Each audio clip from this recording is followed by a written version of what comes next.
তো আমার চ্যানেলে নতুন একটা ব্লগের সঙ্গে তোমাদের অনেক অনেক স্বাগত। তো আজকে তোমাদের সঙ্গে আমি একটা মিনি ব্লগ শেয়ার করবো। এই মিনি ব্লগের মাধ্যমে শেয়ার করবো কড়াইশুঁটির কচুরি রেসিপি। তো দেখতেই পারলে আমি কড়াইশুঁটিগুলো সব একটু মিক্সিতে পেস্ট করে নিয়েছি।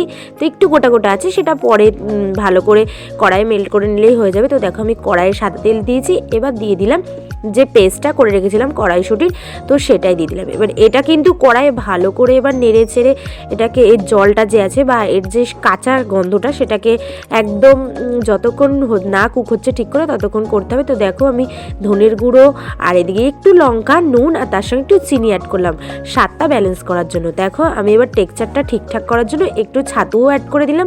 তো আমার কিন্তু পুর একদম রেডি হয়ে গেছে। এবার এটাকে রেখে দিয়েছি ঠান্ডা হওয়ার জন্য। আর এইখানে দেখো আমার শাশুড়ি মা রেডি করে রেখেছে ময়দা, তার সঙ্গে একটু কালো জিরা দিয়ে মেখে রেখে দিয়েছে।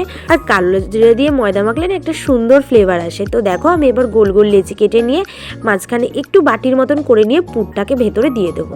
তো পুরটা দিয়ে ভালো করে এবার মুখটাকে বন্ধ করে নেবে, মানে একদম যেমন মোমো করো না সেরকম মোমোর মতো শেপ দিতে হবে না, ওপরটাকে এরম করে আগে প্রথমে বন্ধ করে নেবে, এইবার গোল করে নিলেই ব্যাস রেডি।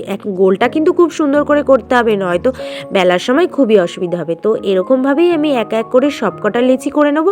তো তোমরাও কিন্তু এরকমভাবেই সবকটা লেচি করে নিও। আর পুরটা আমি যেমন করে বললাম সেরকম করে দেখো, খুবই টেস্টি লাগবে। তো দেখো আমার কিন্তু তৈরি হয়ে গেছে লেচি কাটা। আর তোমরা যদি চাও এর মধ্যে কিন্তু একটু হিংও অ্যাড করতে পারো। আমার হিঙের গন্ধটা অতটা ভালো লাগে না, তাই আমি আর হিং অ্যাড করলাম না।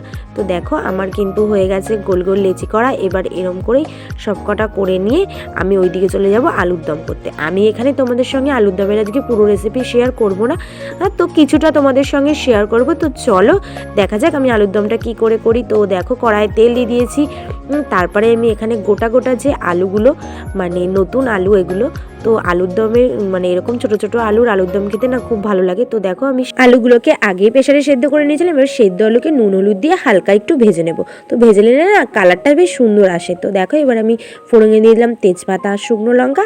তো এটা ফোড়নে দেওয়ার পর আমি এখানে কিছুটা মশলা করে রেখেছিলাম, যার মধ্যে একটু বাদাম ছিল, তার সঙ্গে লঙ্কা, আদা, এটা কিন্তু সম্পূর্ণ নিরামিষ, আর টমেটো, তো সেটাকে পেস্ট করে রেখেছিলাম। এর মধ্যে দেখো আমি হালকা একটু লঙ্কা আর নুন অ্যাড করলাম।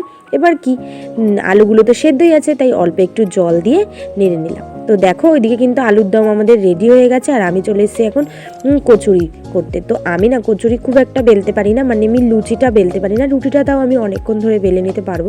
তো তাই এই দায়িত্বটা দিলাম আমার শাশুড়িমার কাছে।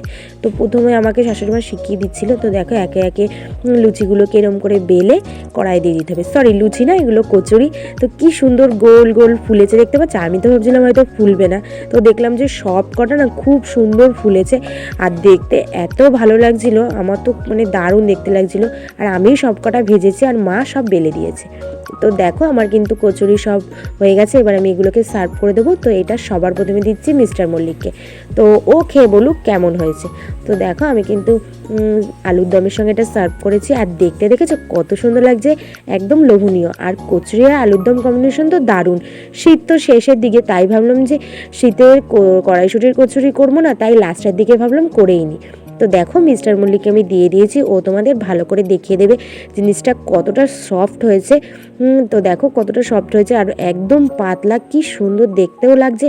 আর খেতে যে এত সুন্দর হয়েছিল, মানে তোমাদের বলে বোঝাতে পারবো না। তোমরা কিন্তু অবশ্যই বাড়িতে একবার ট্রাই করে দেখতেই পারো, মানে অসাধারণ খেতে হয়েছিল। তো এই দেখো মিস্টার মল্লিক এখন কচুরি আর তার সঙ্গে আলুর দম নিয়ে নিয়েছে, যেটা এখন টপ করে মুখে ঢুকিয়ে দেবে। তো আজকের ভিডিওটা তোমাদের কেমন লাগলো কমেন্টে জানিও, আর ভালো লাগলে লাইক করে দিও, সাবস্ক্রাইব করে পাশে থেকো। টাটা।